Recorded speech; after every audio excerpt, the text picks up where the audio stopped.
O desenvolvimento da ciência tem permitido interferências humanas na relação de outras espécies entre si ou entre o meio ambiente.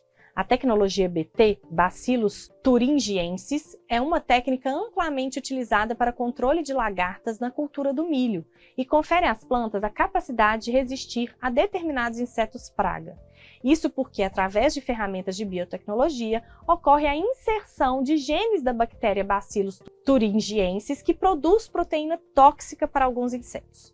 Quando o inseto se alimenta da planta, acaba morrendo e sendo controlado. E aí eles pedem então que a gente diga qual a relação ecológica entre a planta transgênica e os insetos, né, pessoal? Então ele deixa claro aqui uma técnica super importante atual, né, que vai garantir então que essa planta seja resistente a alguns insetos. Mas ele quer que a gente foque na relação entre a planta e o inseto. Então, essa plantinha, após receber o gene da bactéria, ela passa a produzir então essa toxina que mata o inseto.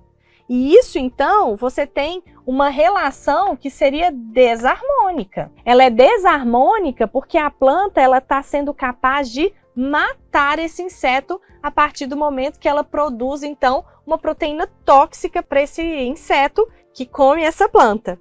Então, ela é desarmônica e ela é interespecífica, porque nós estamos falando de espécies diferentes. Além disso, né, o que a gente tem? A gente tem a planta inibindo ou impedindo o crescimento ou matando mesmo a outra espécie. Esse tipo de relação ecológica a gente chama de amensalismo. Então, essa plantinha, ela está inibindo, impedindo e levando à morte do inseto. Então, a nossa resposta é a letra B, ok?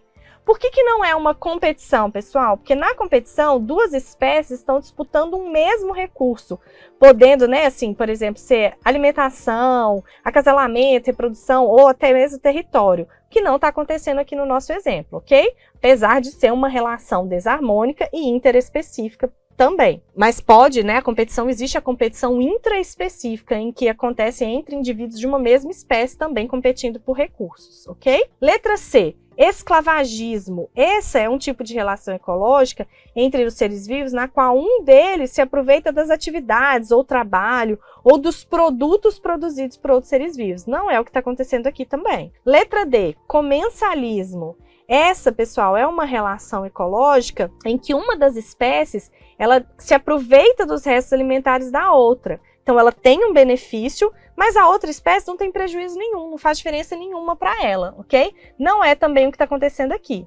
E o ectoparasitismo? Por que não é a nossa resposta? Porque os ectoparasitas são aqueles indivíduos que, enquanto estão na fase parasitária, elas vivem no exterior ou em alguma fossa do hospedeiro ali, como exemplo de carrapatos. As plantas, nesse caso, elas estão liberando toxinas que matam esses insetos. Então, eles não são parasitas dela. Por isso é o amensalismo.